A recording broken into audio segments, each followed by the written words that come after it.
역사적인 인물은 없어요. 오직 미륵보살 하나밖에.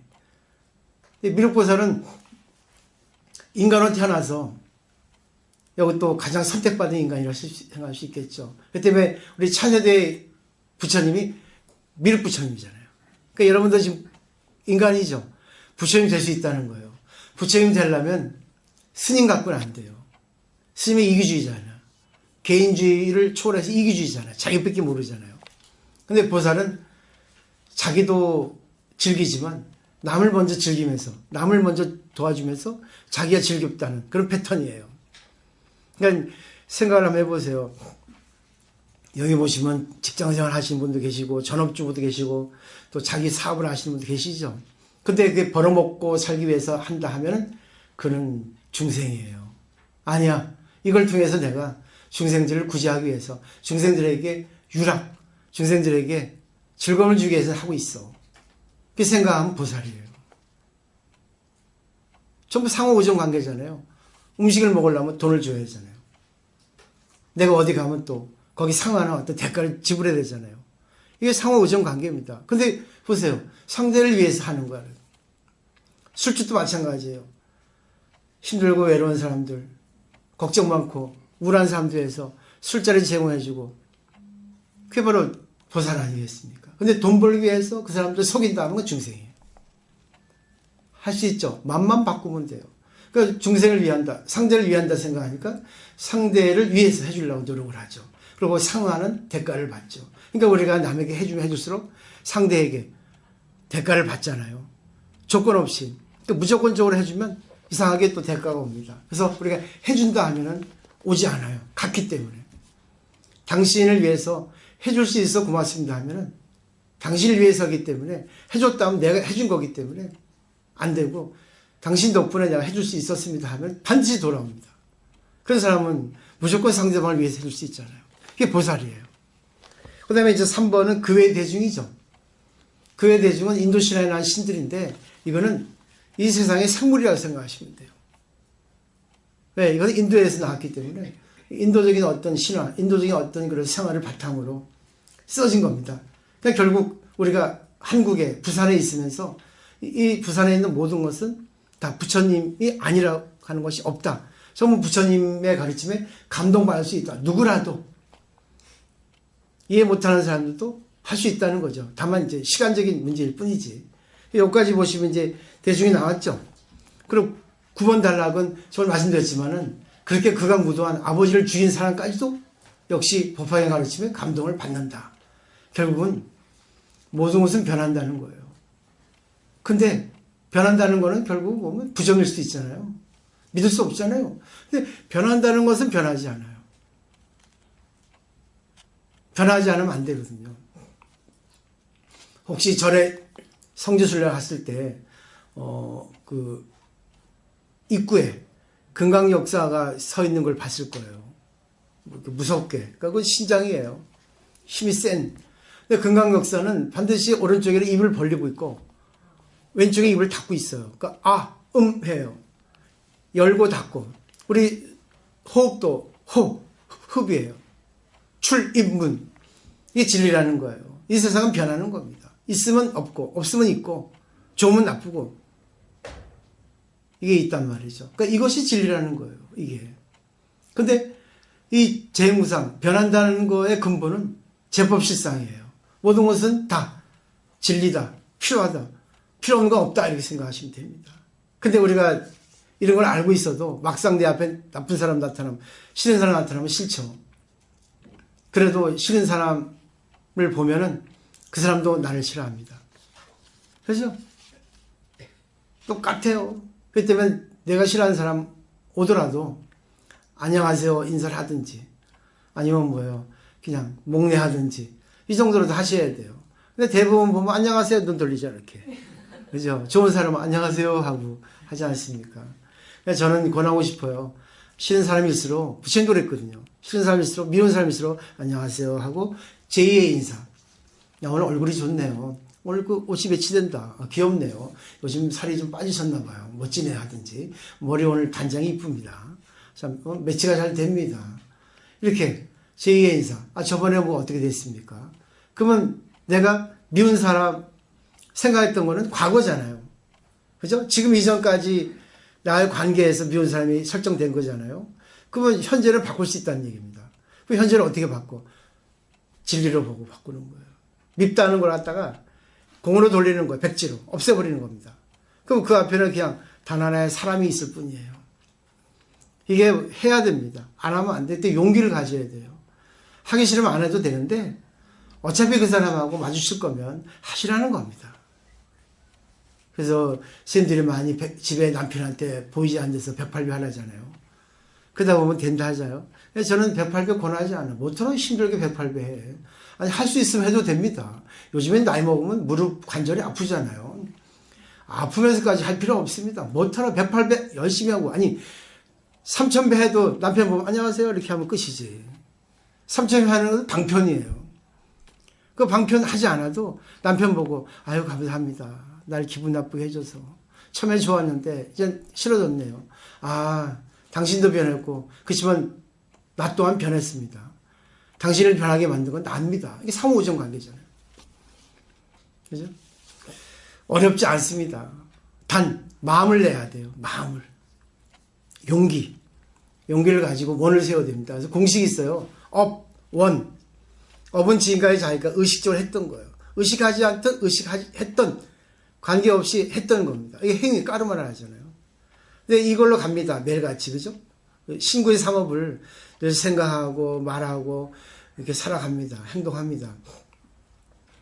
근데 미운 사람하고 이렇게 관계했던 것이 업이에요. 이게 이제 굳어집니다. 그래서 업습이라 하잖아요. 습기라고도 하고. 기운이에요. 펑펑 나오는 겁니다. 근데 원이 있어요, 원. 원은 원래 내 앞에 두잖아요, 눈앞에. 우리가 공부할 때 보면 열심히 하자. 하루 4시간. 이렇게 하잖아요. 잠은. 공부할 때 배웠잖아요. 우리가 했잖아요. 학교 다닐 때. 그게 원이에요. 앞에 두다예요. 그러면 내가, 하지 말자. 일로 가자. 이쪽으로, 원으로. 그 원이 이기는 거예요. 여보, 안녕히 주무셨어요? 하든지.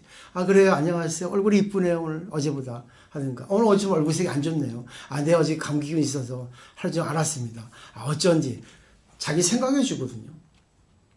그러니까 누구나 다 자기 생각해 주면 좋아요. 그 때문에 원을 세우고, 이 업을 이기면, 자기 승리죠. 어렵지 않습니다. 하긴 사실 저도 말만 그러지. 되게 어려워요. 미운 보살하면, 안녕하세요. 이러죠, 이렇게. 안녕하세요. 우리 보살님도 나 미우면 그래. 안녕하세요, 선생님. 이렇게 하죠. 저 미워요? 하면은, 아니요. 또 얘기하다 보면 그래. 선생님 나 꼬집었잖아요. 사랑하니까 꼬집죠. 내가 보살님을 좋아하지 않으면 진실한 말 하겠습니까? 보살님 그렇게 하면은 안 좋아요. 맞지 않아요? 알고 계시잖아요. 그래도 이해가 되는데 집에 와서 생각하면 열받아요. 그러더라고. 자기를 갖다 코에 파가지고. 근데 그거 안 바꾸면 안 되거든요. 바꿔야 되거든요. 그죠? 그 식습관도 바꾸고, 우리 그 생활 패턴도 바꿔야 된다는 거죠. 안 좋다면. 근데 해보시면 알아요. 해보시면. 그래서 공부를 좀 하시면 좋을 것 같고요. 이제 대중들 아셨죠? 그러니까 법화경이라는 것은 어느 누구도 해당이 되지 않는 게 없다는 거예요. 그리고 근데 법회의 상서입니다. 그 시간, 그러니까 시간을 초월한다. 공간을 초월한다는 것은 바로 이겁니다. 법회의 상서. 저는 배우셨기 때문에 이 삼매에 들어갔다는 게 나오죠. 무량일체 삼매.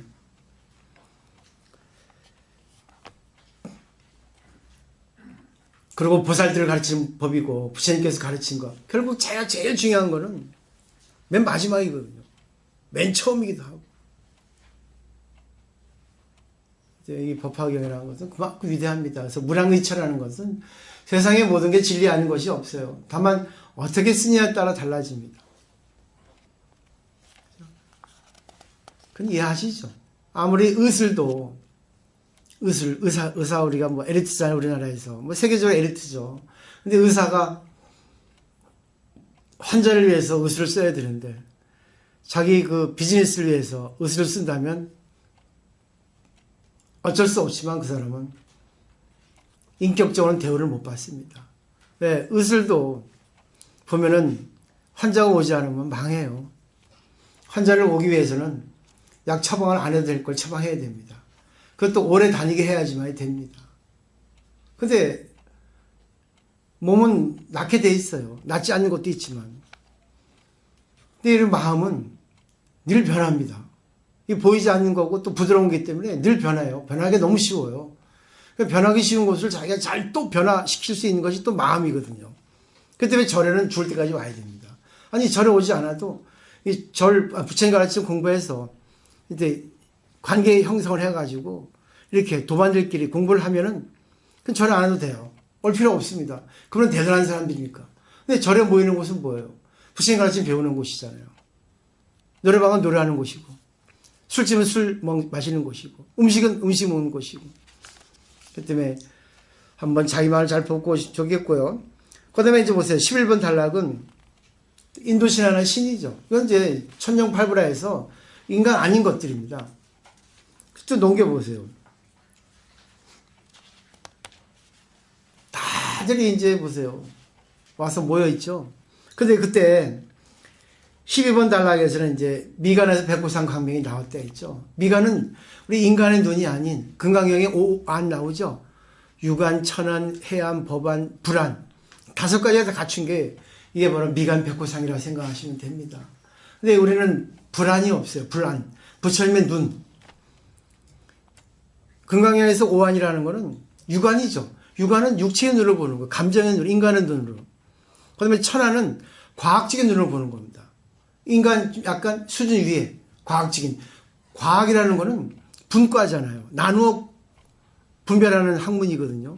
결국은 뭐예요? 전부 분별할 수 있는 거죠.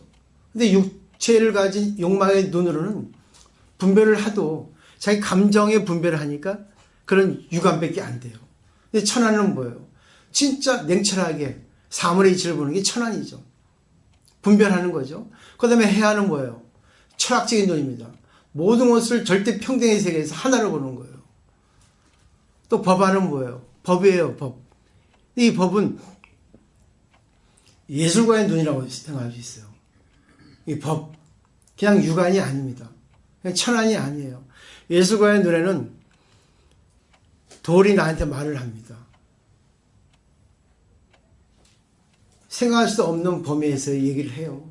그게 예술가잖아요. 그 예술가는 그림으로, 글로 우리가 생각할 수 없는 그런 내용들을 갖다 표현하지 않습니까? 갖고 계시죠? 그죠? 그 다음에 불안은 뭐예요? 플러스 자비와 지혜. 그 불안은 앞에 4가지를 다 구족하면서 마지막 지혜와 자비를 구족한 거죠. 딱 떨어지죠. 그럼 결국 뭐겠어요? 우리가 미간백호상을 가질 수 있는 게 어렵지 않다는 겁니다. 꼭 전문가적인 지식을 갖고 있지 않아도 5개 다 갖고 있잖아요. 다만 어린아이 같은 거죠. 어린아이는 인간인데 인간을 구실을 못하잖아요. 그러니까 우리가 부처님에서 부처님 구실을 못하는 거예요. 아니 하고 있는데 깨닫지 못하고 있을 뿐입니다. 이미 깨닫고 있는데 잊어버리고 있는 거죠. 왜? 중간 쉬는 시간이 있어서 전생의 것이 잠시 잊어진 겁니다. 그걸 얘기하는 거예요. 앞으로 그 얘기합니다. 그러니까 지금 자기 전생의 걸 꺼내야 됩니다. 이거는 믿지 않으면 안 돼요. 이거는 아무리 공부해도 안 됩니다. 이게 종교적인 관점이라는 겁니다. 이걸 가지면 남을 위해 살 수밖에 없어요.